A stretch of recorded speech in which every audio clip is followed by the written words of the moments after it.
everybody to the Wednesday webinars organized by Fascial Manipulation Institute by Stecco. Also today we have an important member of the Fascial Manipulation family. I introduce you Andrea Pasini. Andrea Pasini is a physiotherapist. He has a private ambulatory in Cesena, and he is a teacher of by Stecco.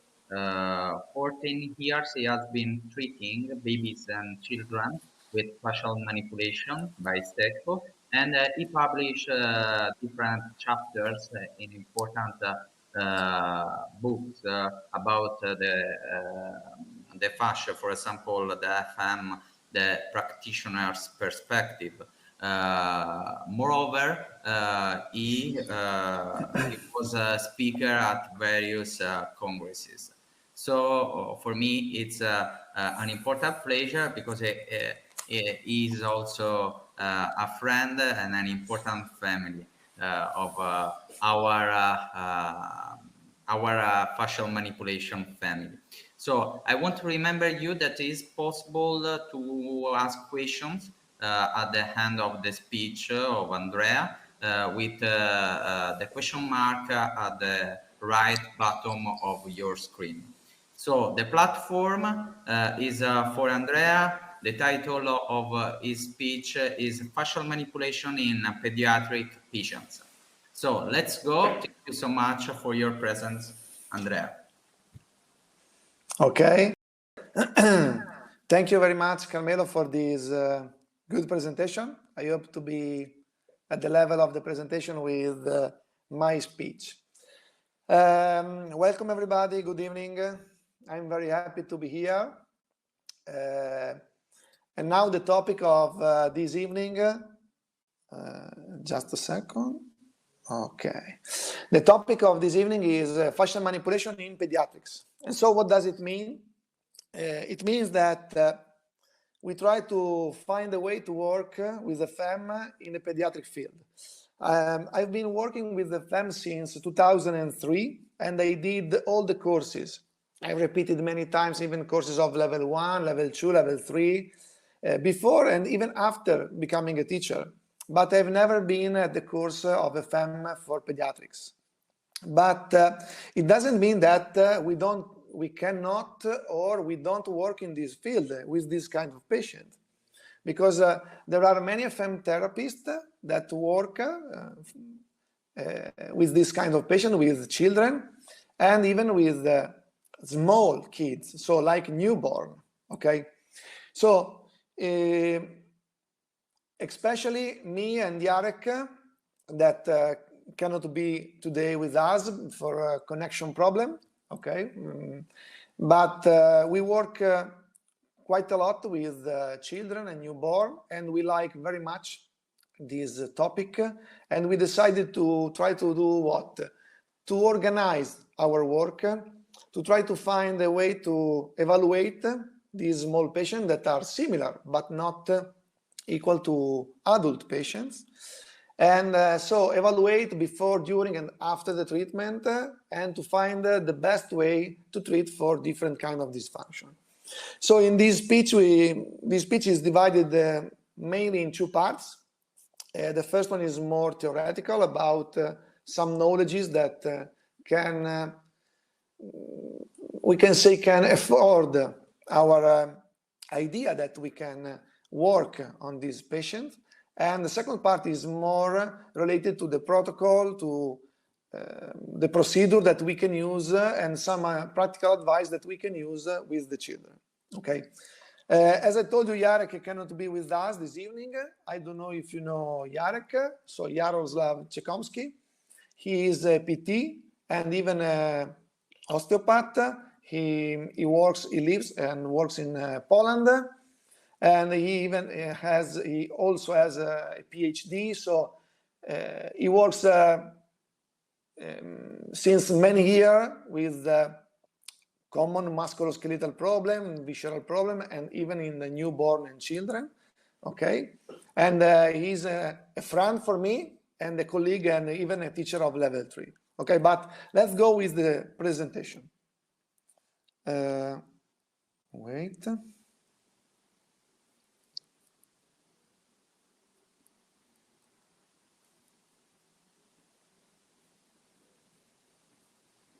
Okay, now it works. So when we talk about pediatric, we need immediately to distinguish different groups of kids, okay? Especially in the kids from 0 to 1 years old, or we can say 0 to 2 years old, we have different features respect to the other group, so to the older one. And so we focus more on the kids of this age, okay? So even a course that we created, like a masterclass, is more focused on 0-1, 0-2 years old, okay?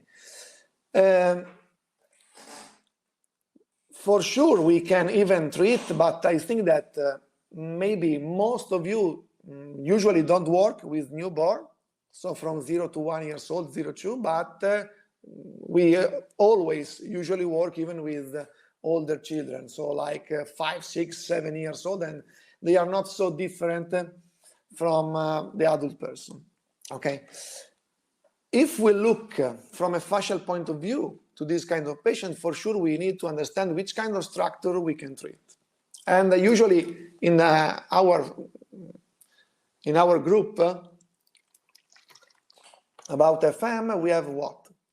We have the locomotor system that is formed by planes, so the sequences, spatial planes, and diagonals and spirals. When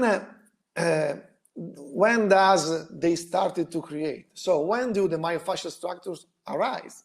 So it's important for us to understand which structure arise since the birth or which structure come after, because if we want to work with a patient of 1-2 months, we need to understand which kind of structure we can have.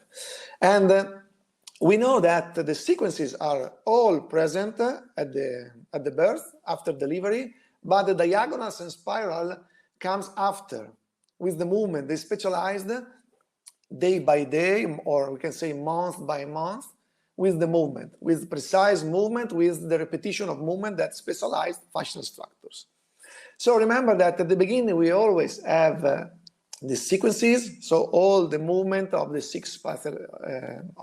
three spatial planes and the 6 sequences, but not precise diagonals or spirals. We have some structures like retinacular, but not specialized at the beginning, okay? If we look to the anatomy, looking to the literature, I know that Carmelo Pirri and the Stecco group is even working on this topic in the last period, and we will see in the future if we will have more articles published, but right now we only have one article, the one that we can say that is important from a fascial point of view, that is by Blasi. And in this article we can see what? That we can find similar structures from a fascial point of view in the gross anatomy. So if we do a dissection in a fetus or in a newborn respect to an adult, we have a similar structure. So the deep fascia-like tissue is very easily separated from the underlying muscles in no region of study. So like in the adult, we can separate the aponeurotic fascia from the epimysial, the muscular fascia. So there are not so many differences, and it's true if we think about anatomy and function, and anatomy and what we find in function. The fact that, as I told you, all the sequences are present even at birth, okay? So even the gross anatomy is very similar. But if we look to the histological point of view, we can find the differences comparing with different stage of growth of the fetus, okay?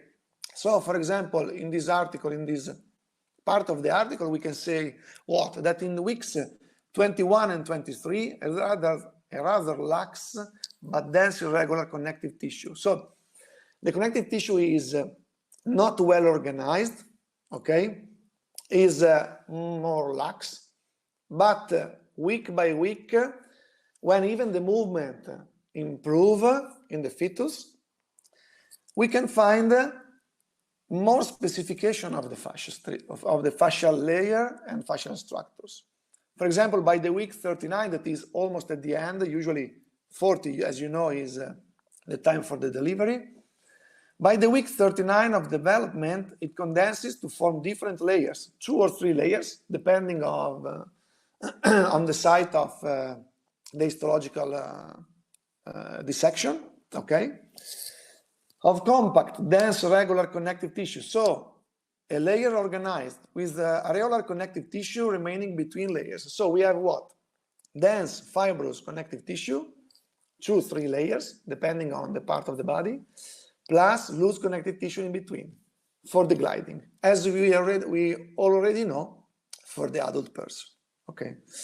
And I told you about the movement, and so we have what? We have the beginning of the movement since the 6th, 7th week, looking to the study of in the unborn child from the ultrasound, but at the beginning are always not organized movement. So are general movement of huge segment of the body. So all the trunk, all the head and neck, or sometimes even it starts even the limbs, okay? There are precise direction at the beginning, extension. So it's not so important now to understand each step, each week, but it's just to understand that once the shape of the fetus is formed, even the movement starts, and after that the tissue starts to specialize, okay? Even the sucking and swallowing movement are evident from the week 10th to 11th week of pregnancy. So for sure, the baby, the fetus, need time to specialize, to try to organize better the movement, for sure for the CNS, but even for the peripheral structures. After 15th week, the fetus has developed almost her entire repertoire of movements. So at the 15th week, the fetus is able to do almost all the movements, okay? From this point, it looks like that the quality of the movement will improve. And as you saw in the Blasi's article, from week 21, 22, even the connective tissue the fascia, the deep connective tissue started to specialize more. It's even lax, lax, but it started to organize. Okay, so one more time, the movement increased, and so the specialization increased, and at the delivery, for sure, we have all the possibility of movement, but not a precise quality of the movement or the voluntary of the movement. So which are the main differences in fascial anatomy between adults and the newborn?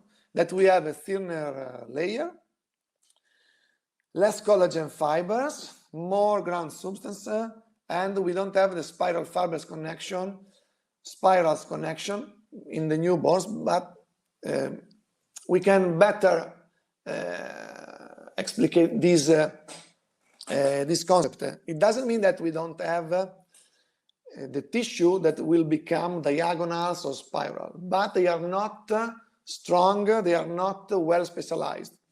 We have a bundle of collagen fibers, but not so precise, so strong in a precise direction of movement like we will have after, for example, 1 or 2 years old, with the specialization of diagonals and spiral. And so in the book of Luigi, we can find what? That in the newborns, repetition of the movement schemes forms the diagonals first.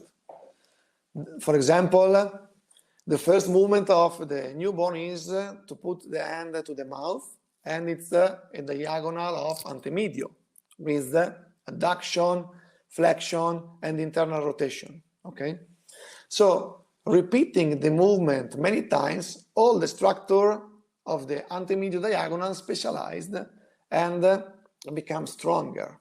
Okay. So in the book of acupuncture of Luigi, you can find all the different steps. After that, there are voluntary movement and repetition in the movement of strengthening the trunk. And so even the posterior diagonal of the trunk will develop or will improve, we can say. And month by month, for example, this is at 4 months, as you can see in this table. And after that, month by month, the newborn, the infant, will improve after the improving of the control of the trunk and head. He started to better control and to move even the limbs. Okay, so after that, we started to have even the specialization of gesture, precise gesture, like the prehension, the grasping, working with different objects, interact with different objects, interact one side to the other side. So after that, after the 9th month, we start to have better developing even of spirals of the upper limb and then the lower limb and so on. Okay, so for sure we cannot spend hours talking about this kind of developing. It's just to show you that there is a gradual development of the structure together to the gradual development of what? Of the possibility of movement, but even with the development of the brain. So with the infant, with the kids, we always talk about psychomotor development. So it's psychomotor, psycho-emotional motor development. We have different level of development, different field, we can say, because we have different specialists for different fields, but we cannot consider that them like a different rail. They are all different way, but they run parallel. Sometimes they cross one the other. And if we look, and you know that neuroplasticity is very important, is very strong in this, especially in the first years of life. And to better understand even the possibility of the improvement and the function, and so for us the dysfunction, we try to simplify and to organize even the development of the brain. And so we know that the brain improve and develop together with the needing that we have, that in this case that the child has. And so at the beginning we have more the instinct of survival, so the basic function, and so it's more the safety and the basic function like breathing, heart rate, and so on. After that, start with the child starts with the movement, and then there is an emotional engagement, and then there is motor learning, but learning in general. And so every time we need superior structures. And you know that the cortical structure, that is the huge one, the bigger one, sorry, and the one that can control everything below or can influence everything below, it has to be the most important part for us, the one with the emotion, with the learning, with the cognitive part, okay? But if we have some problem at this stage, in this step, like in the brainstem or the midbrain, we can have some influences even in the cortical part, okay? So if we want to simplify one more time, we can divide the brain in 3 main parts, in the archi, paleo, or neo. That means what? Archi is more the neuromotoric, is the reptilian, so the brainstem, the one with the basic function, as I told you, okay? Like aggression and fear, for example. The paleo, that is the mammalian one, the mammalian brain, that is what? Is the limbic system, for example. And we have even the one that is more related to the evolution, to the cognitive one, to the interaction between emotion and cognitive and the cognitive features. that is the neo-mammalian brain, the one that differentiates us from other animals, for example, okay? And so there is this kind of connection, interaction between the emotional part, the cognitive part, okay?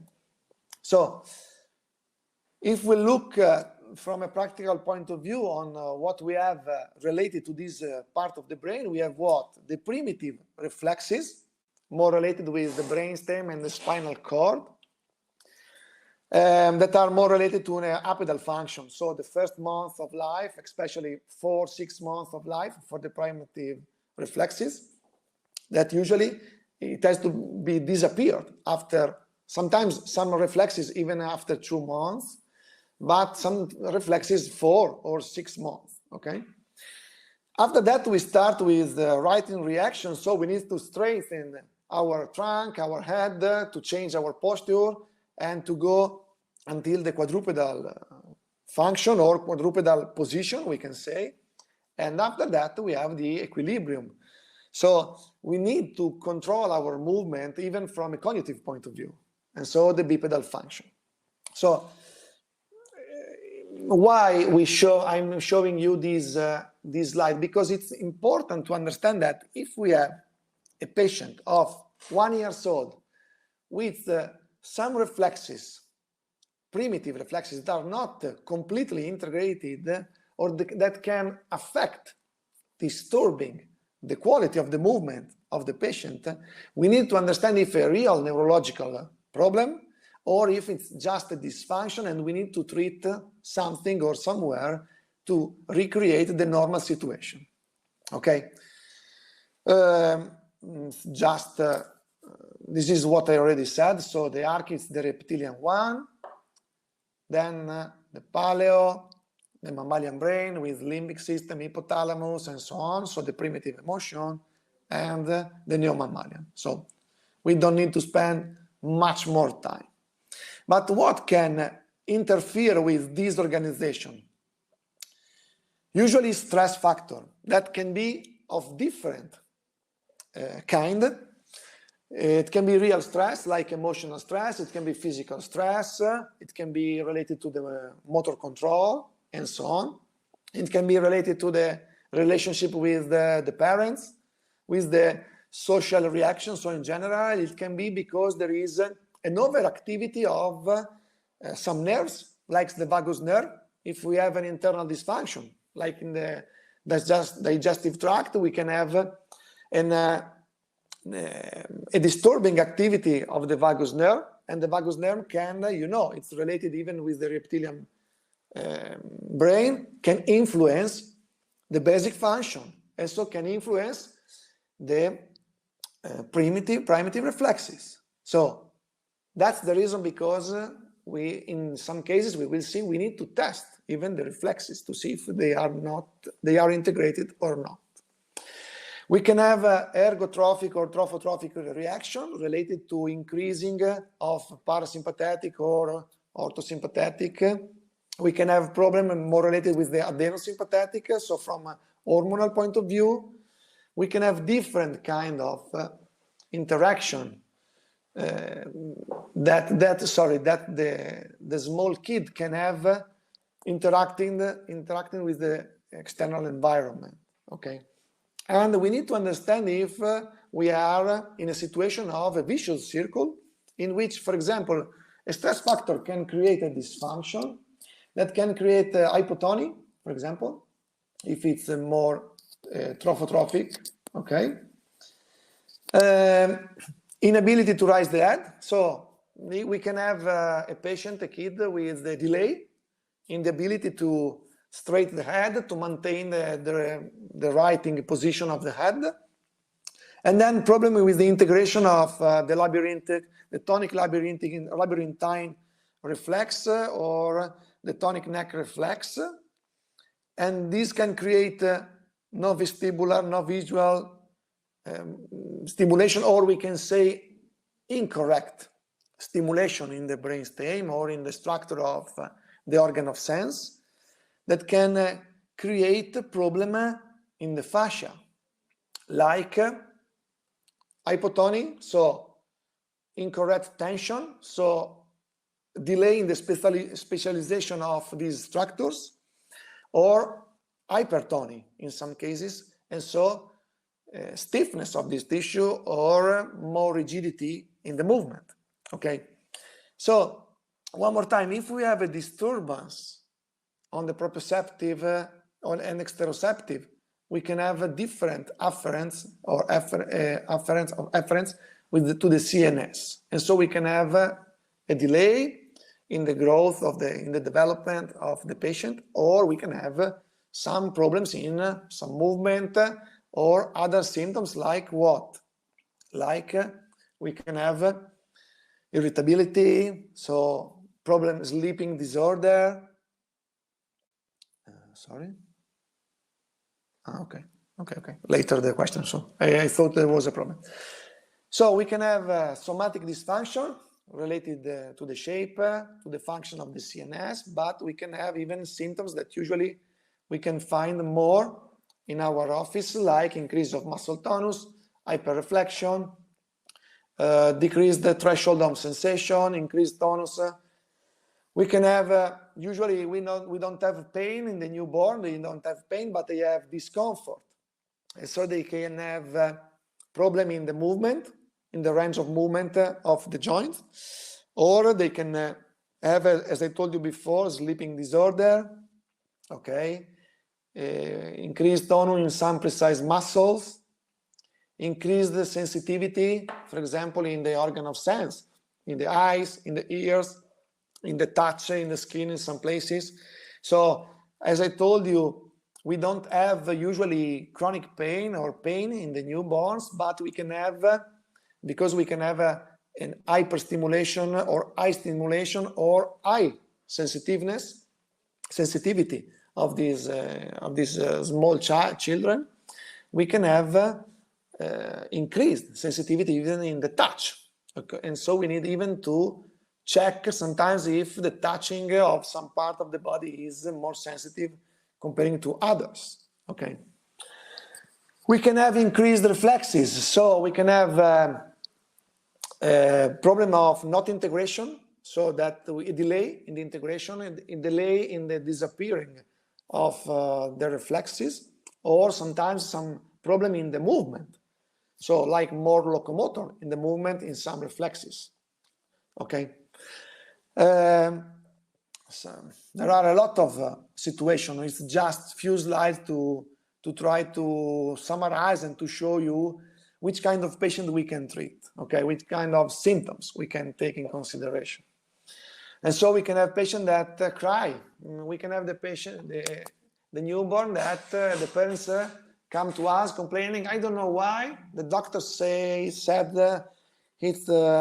healthy, he is or she is healthy, but he always cry, I don't know.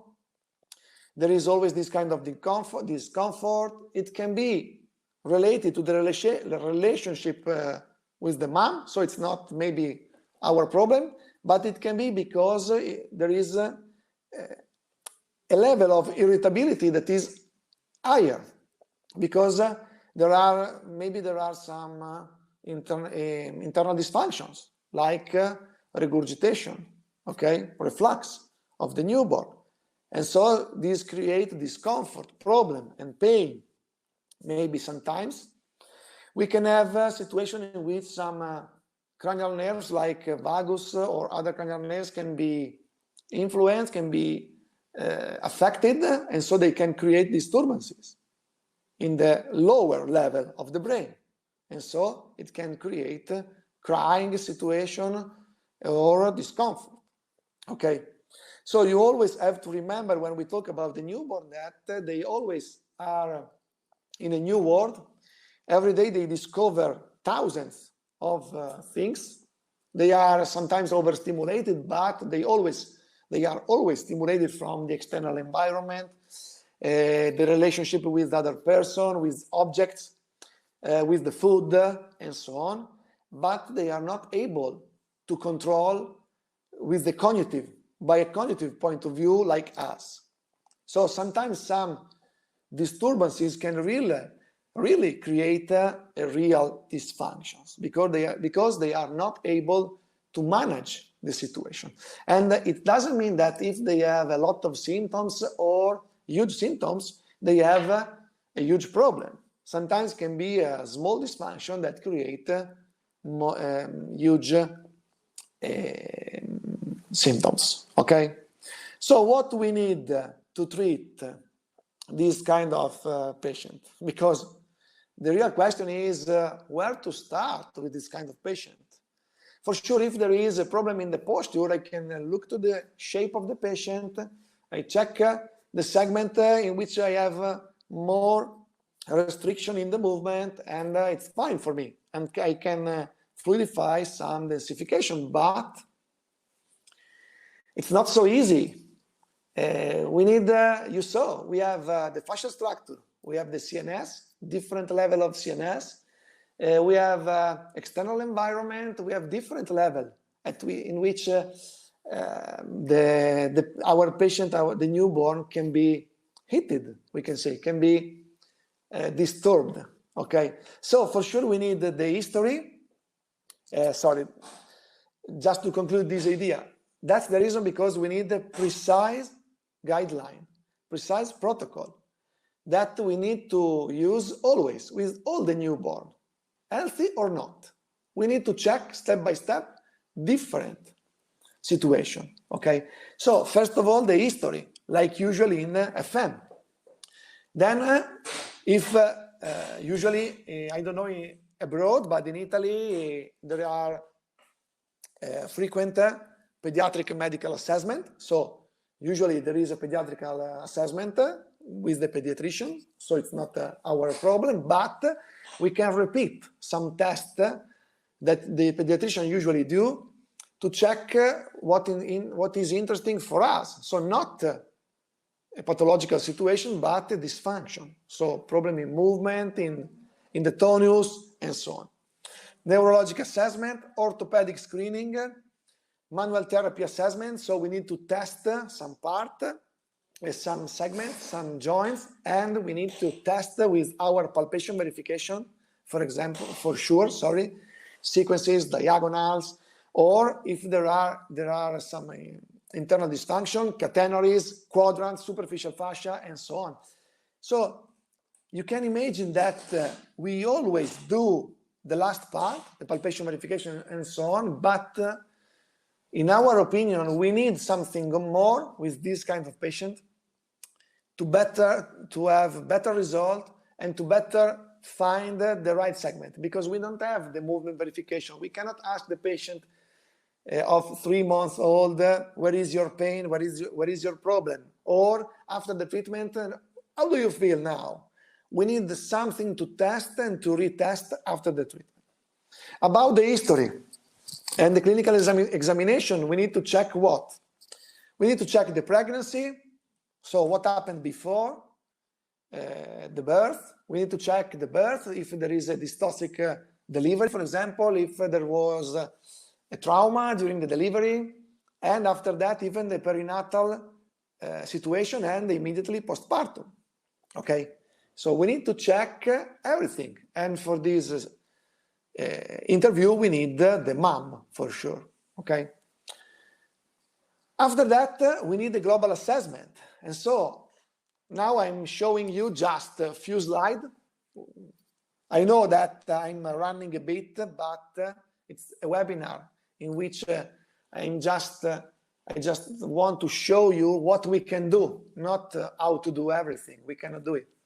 And so organizing the examination, an examination protocol, we start from the supine position and we can check the shape of the body, if it's more like banana or more like scorpion, so in hyperextension.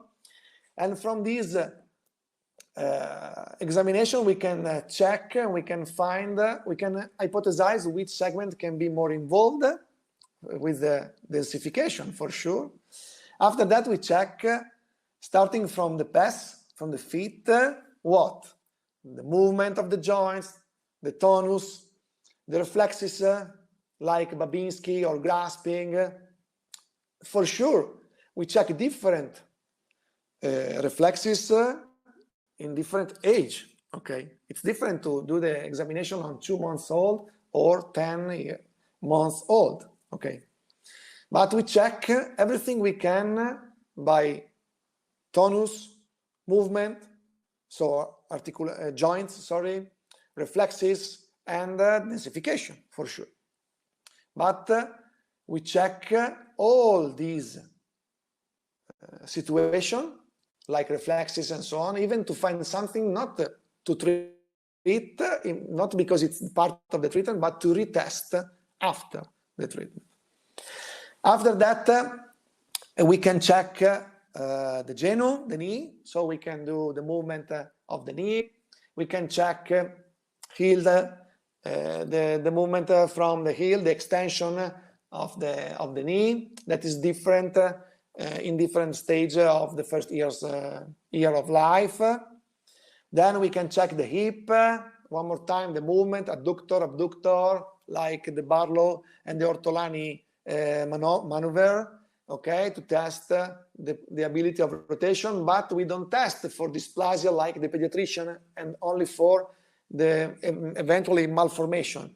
We check all these joints with all these tests to check asymmetry in the movement, stiffness, more restriction in the tissue, consistency of the tissue, and so on. One more time, supine position, we check the pelvis, we do global movement to see if there are some restriction or some changing in one side comparing to the other. So as you can see, precise protocol, each segment precise test that are nothing else, test of manual therapy or pediatric test and so on, or neurological test. But we try to check, to decide to, we can say, to choose some precise test and to do step by step. And we can, and after that, even the cervical spine, the reflexes like sucking and so on. So from a practical point of view, what we have to do? For sure, you know, it's very important, the setting for the treatment of an adult patient, and you can imagine even with this kind of patient, even with the newborn, it's very important, and a sort of therapeutic alliance that we have to create with the parents and with the kids. And you have to know that the kids need the routine, so it's very important to try to find a routine, something that we can repeat, and every time we see that patient, we need to do every time the same things, because a kid feel himself more safe if there is a routine. We try to use calm and relaxing voice. It's like in the spa, in the beauty center, so it has to be relaxing. We need to avoid abrupt movement. We cannot move the baby like shaking the coffee, okay, in the summertime.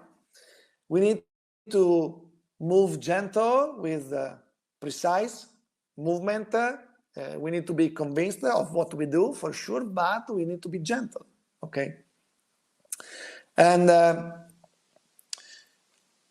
when we have, yes, this is just a suggestion. If we have a patient from 0 to 1 year old, we don't interact directly with them. We don't speak so much. Sometimes it's very important to have the mom or the dad, the parent with the boy, and even the voice of the mom can calm the baby, or singing a song or something like that. But when you have older children, we need to hook the patient. We need to try to find something that is interesting for them, to hook the attention and to be able to perform the treatment, okay? I saw the question even in the question and answer about the manual technique, about the densification. The densification are similar to the adult in the sense that we can find alteration, but they are more gammy. They are more like gum.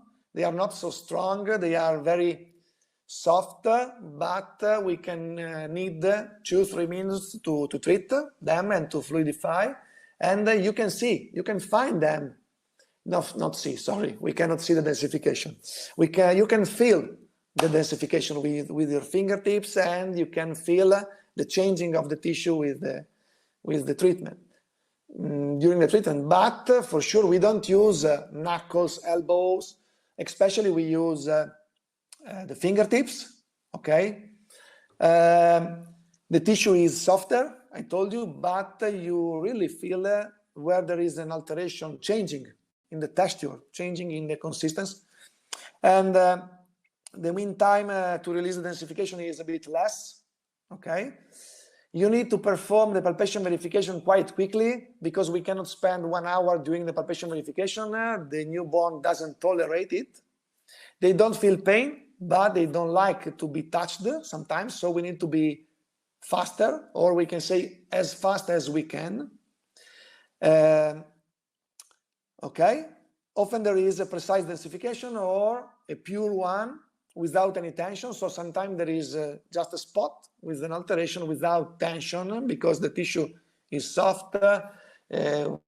Remember, we don't have so specialized spirals, so the connective tissue is not so strong and specialized. So sometimes we find just some spots in some precise area, okay? Okay, sometimes we need even to distinguish between deep and superficial fascia, but it's not easy because they look like they are quite like almost fused one the other, okay? Manual technique, I told you, fingertips. Here you can see some picture in which I do the palpation with both the hands together, bilaterally, to save time, and with the fingertips. When you find the densification, what happened? You feel the alteration, for sure, but you can even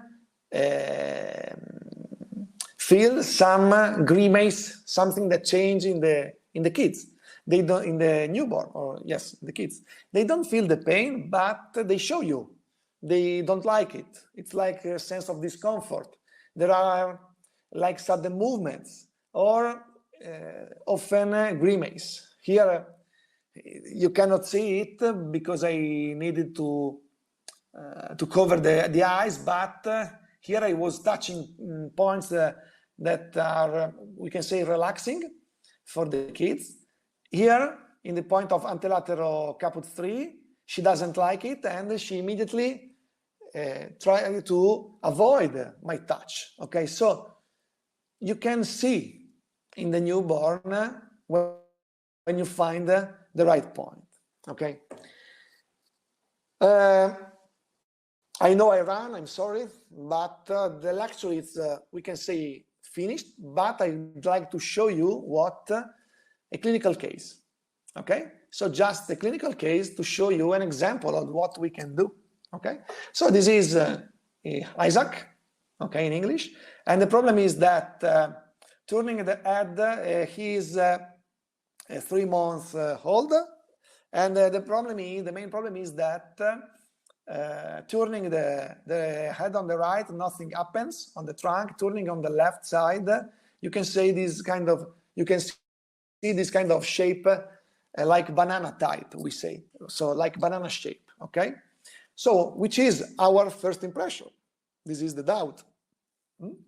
So, it can be that the column is involved, or the lombi and pelvis can be involved.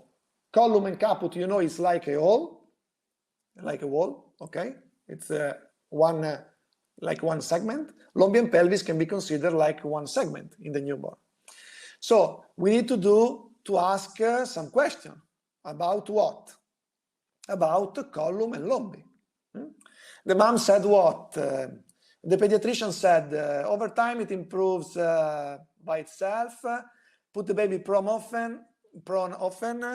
Even an osteopath looked at checked the baby, and they found nothing to do for the C curve. he found just the rigidity in the umbilical region, and he treated this area, but nothing happened, we can say. From the birth, the posture is improved by itself, and the baby spent all the 9 months of pregnancy in the same position. So all 9 months is quite impossible, but maybe major part of the time in the same position, we can say. So our hypothesis was about locomotor or internal dysfunction. And so we asked a question about locomotor and internal dysfunction. So any trauma or injury in labor, so any problem in the head and neck during the labor, and the mom told me that the labor was inducted, so there was induction twice, with heart suffering both times. The midwife said that it was mashed for a long time by the full bladder, so the bladder of the mom was full, and so it was mashed from the bladder, and that's the reason of the delay of the delivery. So we can say dystocic labor. So maybe a trauma for head and neck for sure. Okay. Any problem in column organs like suction or in the lumbi, so digestive, endocrine, there were constipation and jaundice. So we have both something locomotor and something internal. So we need to decide what we have to do. But together with them, we have what? We have the objective examination. Here I didn't put all reflexes, neurological, and so on, but something that you can see in pictures. And you can see what? That the shape of the head is slightly different, one side to another. One side is a bit flatter. And you can see that it's a picture, I know, but if you could see the patient from live, you immediately see that the ankles are very rigid, always in flexion and extremely rigid. Okay. For me, the ankles so rigid means immediately distal tensors. Remember, we are in fascial manipulation. So, which are the main hypotheses? It can be digestive, it can be endocrine, it can be locomotor. Okay? And this is like a scheme that I use during the courses to show what does it mean digestive. It means control catenaries, trunk, especially lumbar and pelvis, and distal tensors. And it fit with the patient. What does it mean with endocrine? Everything, palpation, everything. Okay, so it can fit. Locomotor, especially column and pelvis, it can fit. So the idea is to decide which one fits more. And so after that, we performed the palpation verification. I found out that it was maybe internal dysfunction, maybe digestive, and I did the treatment of anterolateral lumbi on the right, anterolateral talus 2 on the right, anterolateral scapula on the right. Okay. Sorry. Maybe even anterolateral CP3. On the right. Okay. Anterolateral talus was bilateral, sorry, because I remember that were 4 points. So anterolateral lumbi on the right, anterolateral talus 2 bilateral, anterolateral scapula on the right. And this is the treatment, okay? At the beginning, immediately after the treatment, I retest the rigidity of the ankles and so on, and they were improved. And even the turning of the head was improved, okay? So just doing some noisy in the ear, close to the ear of the kids, it turned the head one side and the other side, and the twisting of the trunk improved. And after 1 week, the mom said the huge progress in the swimming pool session.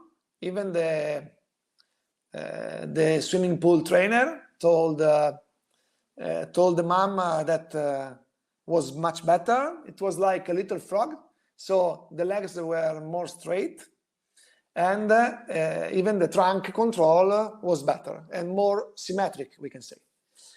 So just to conclude, why it can be important? For sure, this kind of kid, of newborn, can grow up without problem and can play soccer or play playing the piano, playing the guitar. He can do what he wants, but maybe with the treatment, we can try to stop a delay in the psychomotor development. Because if he cannot straighten the legs in the right way, it will delay the strengthening of the trunk to go in the quadrupedal position. And so maybe there will be some influences even in the CNS. So if we can improve this situation with 1 or 2 sessions, the question is why not? Okay. So one more time, sorry if I ran, but we really have a lot of things to say and to do with this kind of patient. One more time, I'm sorry because Jarek is not with us. Otherwise, he can tell you much more stuff than me. And our purpose is to create a masterclass, pediatric masterclass. So 3 days of course. I don't know in Italy if we can do it next year in the Stecco Center Institute in English. For sure, we will do one in Italian in Italy next month. So 12, 13 and 14th of November. So 12, 13 e 14 novembre a Padova per gli italiani. So, and that's all. Thank you very much for your attention, and I hope that can be helpful for you. Now we have a few minutes for some questions. Thank you so much for your interesting. It's like a marathon. Sorry. No. But I think that this is an important population. Is an opportunity to treat these patients, these functional patients, because we talk about functional disorders, and I think also important to use fascial manipulation by Stecco in this population, because we can have in the future with these patients organic problem for the untreated child. We have questions. Yeah, I saw one question. At least finish newborn. No, okay. If you want to choose, there is this from Mary Biancalana, Chicago Center for Myofascial Pain Relief. For a case of infantile torticollis, stiff or twisted neck to one side upon birth, along with fascial manipulation, would you have the parents encourage a stretch position for the baby by placing a towel or pillow on the twisted side to encourage fascial stretch? Okay, thank you, Mary, for your question. It depends on the kind of torticollis, if there is a neurological situation or not. If we are talking about torticollis with just like twisted neck, like orthopedic problem, so just muscle and joint problem, nothing neurological, usually we can improve quite fast with the treatment. And after that, we try to, with the parents, I prefer to push with the parent, not for the posture, so for the position, but to stimulate for the movement in some directions. Because as you know, to better organize, to better specialize the fascia, we don't need the passive stretch, but we need active stretch and effort, strength. And so we need the movement, active movement. So my question, my curiosity, Andrea. Yeah. But for example, for these patients, these functional patients, what is your follow-up after the treatment? So how many sessions? Yes, they have the same, for example, densification, or there is also in the tissue, in the fascial tissue of this patient, a change, or also the technique is different during the growth of this child. What is your sensation also in the manual technique? Okay, we can say that we have two main groups. If the torticollis is related to the birth, to the delivery, so it's more traumatic, and you treat the newborn immediately, 1 month, 2 months, but after 2-3 weeks, 1 month, we can treat immediately. The follow-up usually is easier. So even to have the result is easier. If on the other side we have a patient with, and I will tell you which kind of follow-up we have. On the other side, if we have a patient that torticollis since the fetal position, so it can be longer, maybe we have a sort of fibrosis. And so in this case, we need to repeat many times, even the same points. We need to stimulate for 2 reasons. And this is true for both the groups, that we can find the same densification even in the second and third sessions, and so on. First of all, because we recreate the gliding of the tissue that is more rigid, the muscle is stiff, is shortened, but even to stimulate the movement. So we do the stimulation to recreate the gliding, but even to improve the quality of the movement, the activation of the movement. Okay. It's not easy to tell you how many times. Usually you can see the kids once a week for the first 2, 3, 4, 5 sessions. It depends on the importance of the torticollis. And when the active movement improved, when the asymmetry is less, you can delay. You can postpone the treatment and treat like once a month. And for sure, I will check quite frequently before 1 year old. After they started loading, something can change with the load, all the posture, all the muscle forces and fascial tension can change, and so it depends. But you can improve the situation, and at the end of the first year, it can be set sometimes, okay? It's really important, the inspection. Yeah, but it happens even with the other physiotherapy. There are a lot of physio that work not with the FEM and they have the result. For sure, with our help, we can integrate with the normal physio and we can improve faster because we work in something that usually people don't work. Okay. And we have other questions by our colleagues, but I think do you choose also one only one?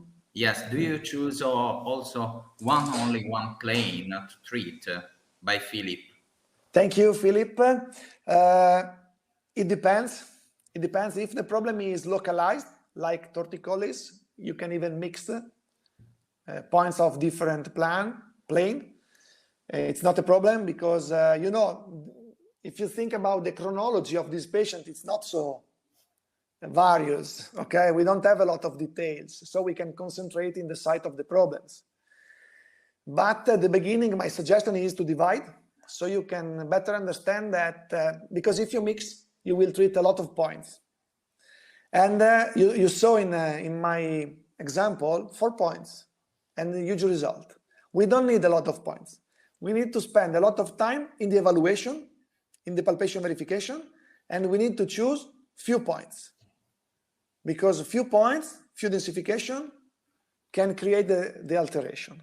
Okay, so the idea is to follow the catenary, follow the plane, don't mix, so you can choose few points. And next session, the other. But if you have a problem localized, you can, maybe not in the first session, but in the second, third session, you can mix the bit. Okay. And we have another by also Philip. How long does the whole session last approximately? Thank you, Philip, because I forgot to tell you, and it's even similar to the question of, not the question, what one Finnish guy or girl said, that in the Finnish patient, like newborn, the densification release faster than in the adult, and it's true, okay? The mean value, I told you, it's similar, but usually it's much, much more easy to fluidify the densification because we need to push less, we can jump from one point to another, we give some break to the patient, but the tissue is softer, 2-3 minutes, and the densification is fluidified. And the session usually is 20 minutes. Evaluation, treatment, 30.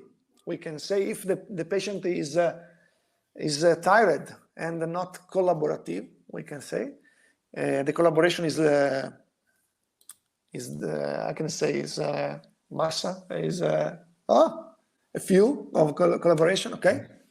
But if we have the collaboration of the patient, 20 minutes is enough, because we have 10-15 minutes of evaluation, 5, 6, 7, 10 minutes of treatment.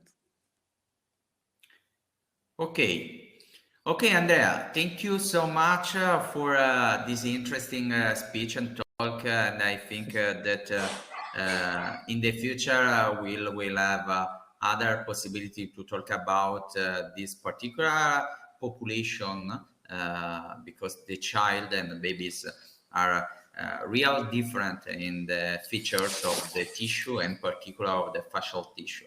So for me, it was a pleasure to have you for this speech, because I think that the different colleagues has the possibility to treat these patients, and I think is a good solve problem for future organic problem in the tissue, and in particular in the fascia. So for this, thank you so much. Thank you very much, Carmelo. Thank you, everybody. You saw I'm smiling. I cannot stop smiling because I'm exciting. At the end of this lecture, I'm exciting because this field is exciting, and I hope that you will be interested in it. And I hope that in the future, more people, more FM therapists will work with this kind of patient. As you told Carmelo, we can do a lot for them. Okay, thank you one more time, and have a nice night. Thank you so much. I want to remember for our colleague that the next event with the Wednesday webinar organized by Fascial Manipulation Institute by Stecco is